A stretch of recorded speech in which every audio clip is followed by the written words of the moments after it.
Assalamualaikum warahmatullahi wabarakatuh.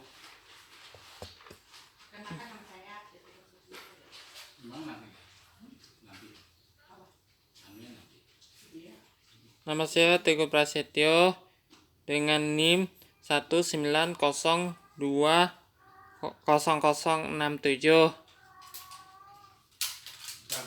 Yang kita bahas mengenai administrasi pendidikan dan tenaga kependidikan PTK sesuai ASN.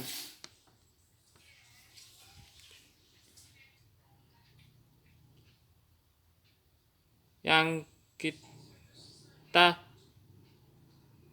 membahas materi yang kita melanjutkan sebagai berikut.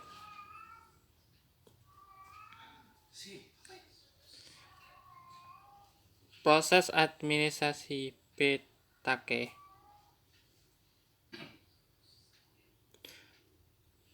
Proses administrasi PTK ada beberapa hal yang menjadi 3 proses dan sebagai berikut.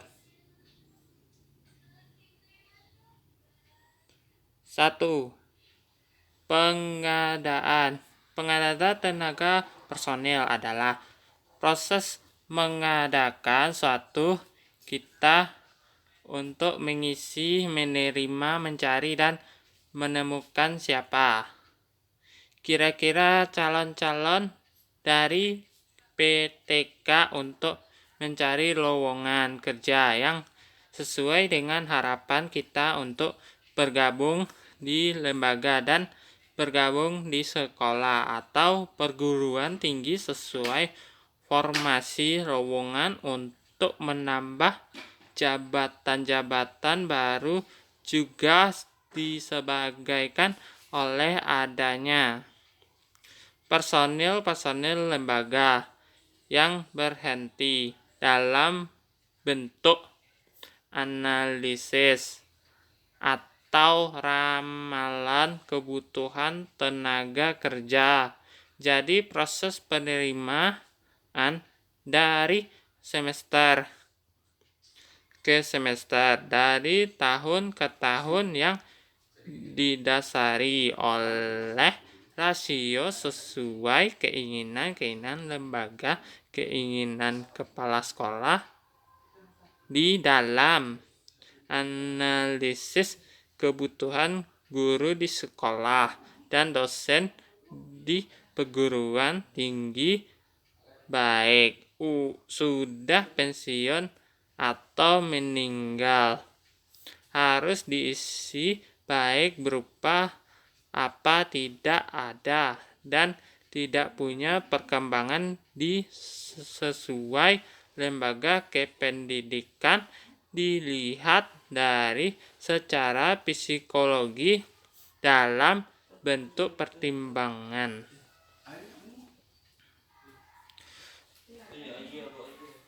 Penerima PTK di sekolah perguruan tinggi ataupun di sekolah jadi bukan asal terima yang berdasarkan kebutuhan yang lain. Terakhir setelah rekrutmen kita lakukan seleksi dalam rangka menemukan yang terbaik di antara yang baik, bukan berdasarkan akumulasi pikiran. Karena satu kampung, saudara atau penjabat ini harus melalui seleksi yang sesuai dengan standar yang ditetapkan dan itu diberikan atau pilih-pilih yang berdasarkan siapa yang paling memenuhi syarat. Artinya kita prioritaskan yang sesuai dengan urutan yang terbaik. Inilah harus diterima meskipun mulai proses yang panjang, baik perjalanan atau di lapangan dari tahun ke tahun. Dapat kita lihat di sekolah yang paling kelihatan adalah di perguruan tinggi yang tidak sesuainya seperti yang diharapkan, sehingga dan muncul sering terjadi terus-menerus sampai sekarang. 2. Penempatan. Penempatan merupakan tindakan pengaturan atas seseorang untuk menempati atau memposisikan mereka di tempat yang sebenarnya. Suatu proses atau jabatan di dalam tindakan penempatan ini mempunyai unsur uji coba yang menyebab adanya tindakan penempatan kembali, namun pada dasarnya penempatan tenaga kependidikan merupakan tindakan yang menentukan keluaran dan komposisi ketenagaan dilihat dari kepentingan keseimbangan struktur. Organisasi Pendidikan Nasional. Tindakan penempatan merupakan tindakan terpadu antara ada yang dapat tenaga baru, perlihatkan pekerjaan dengan tuntutan pekerjaan, kewajiban,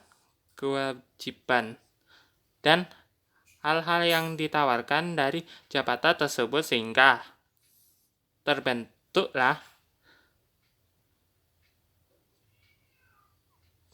just the right man and the right wage at the right man where he the right job.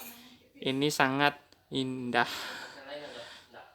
Mesti kenyataan tidak sesuai dengan yang kita bayangkan satu saat ketika kita bergabung menjadi tenaga pendidik. Ini dapat kita lihat di dalam pengambilan keputusan ini. Dunia pendidikan adalah pengelolaan pendidikan. Di dalam pengambilan kebijakan, dari melihat kualitas pendidikan ini melalui proses rekrutmen.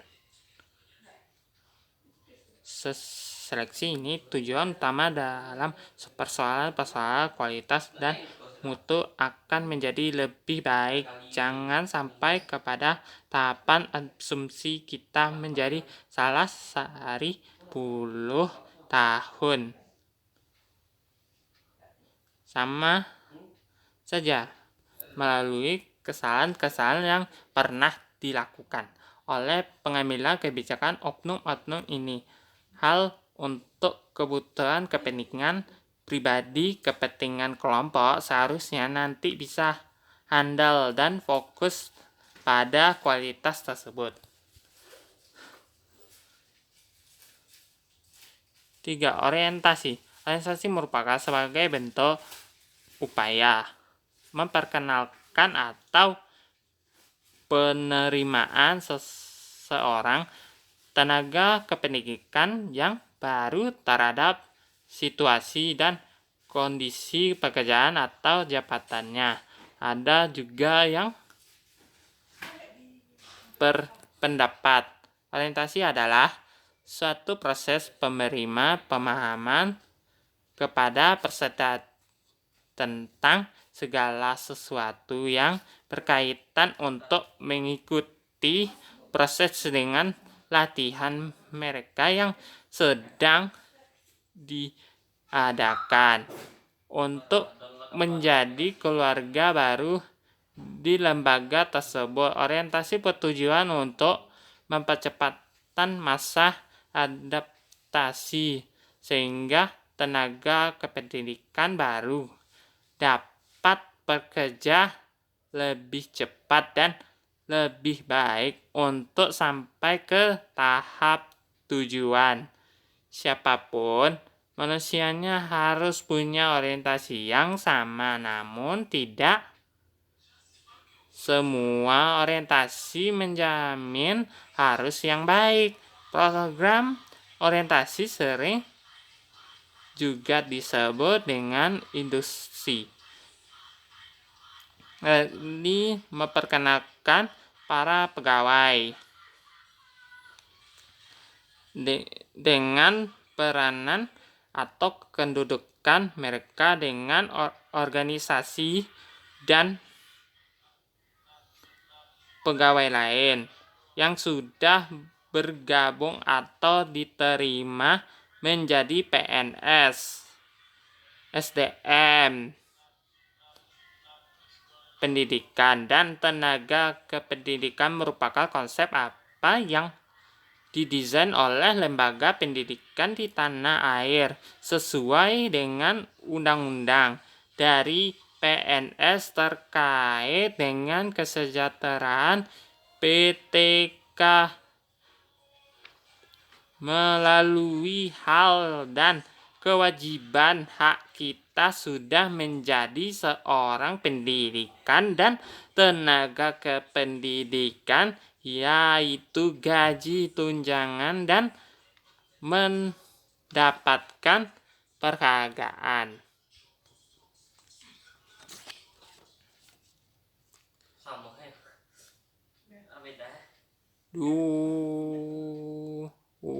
Wah,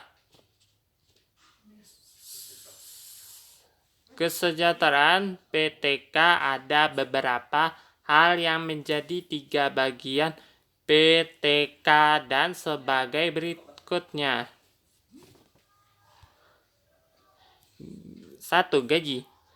Di dalam Undang-Undang Nomor 14 Tahun 2005 tentang guru dan dosen dinyatakan bahwa yang dimaksud dengan gaji adalah hak yang diterima oleh guru atau dosen atas pekerja dari penyelenggaraan pendidikan atau satuan pendidikan dalam bentuk finansial secara berkala sesuai dengan peraturan perundang-undangan tersebut. Ini berarti bahwa seseorang guru, dalam hal ini guru PNS, akan diberikan gaji berupa uang yang dibayarkan secara berkala. Setiap bulan tersebut harus sesuai dengan jabatan atau pangkat dan masa kerja. Ini berupa besarnya gaji pokok yang ditambahkan dengan berbagai macam-macam jenis tunjangan yang sah dan berhak diterima oleh penerima gaji yang berdasarkan peraturan undang-undang yang ada berlaku. Sedangkan untuk honor itu dihitungkan sesuai dengan jumlah kinerjanya dan jumlah kinerja atau jumlah beban tugasnya.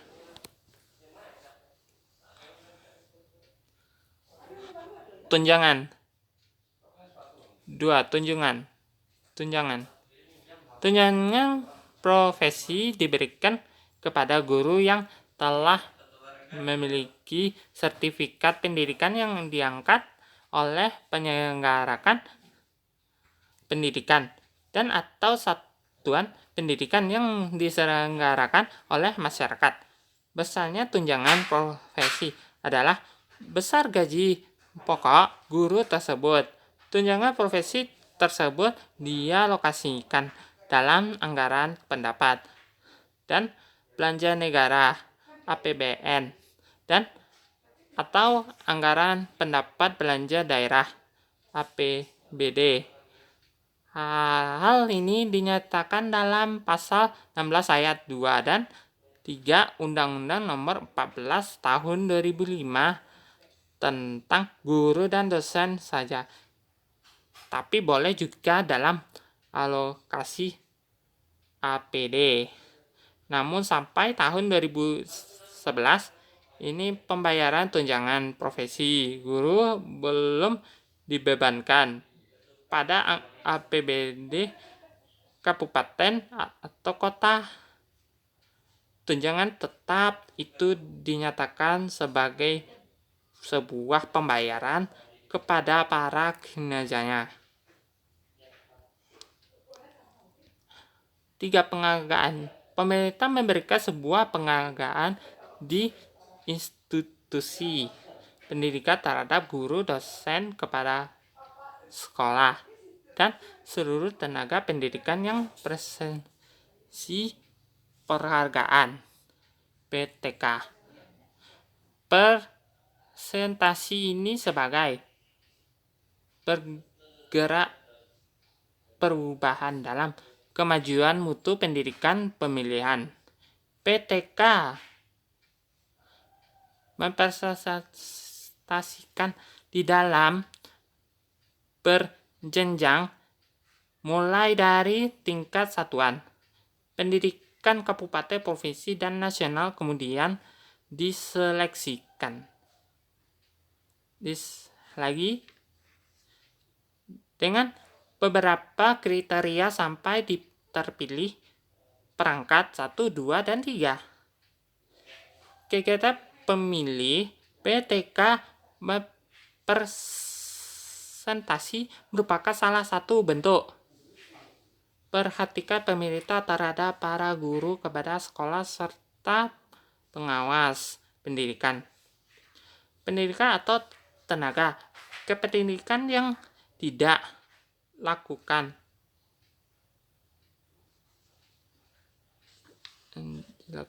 secara teratur dan kontinu dan dikaitkan dengan kehadiran, pencapaian, dan prestasi kerja dalam tunjangan jabatan atau profesi. Tunjangan tidak tetap berarti pembayaran yang diberikan yang tidak ada terkaitannya secara langsung dengan kehadiran dan pencapaian suatu prestasi yang segala macam bentuknya, misalnya uang transportasi, uang makan, tunjangan kinerja, tunjangan produktivitas, dan lain-lain.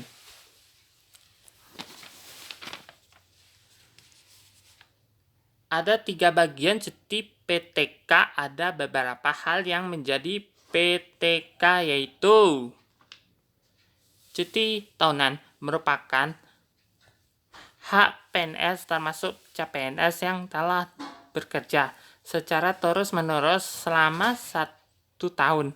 CPNS hanya berhak atas cuti tahun kecuali ditentukan lain oleh penjabat yang berwenang memberikan cuti berdasarkan pertimbangan kemanusiaan. Cuti besar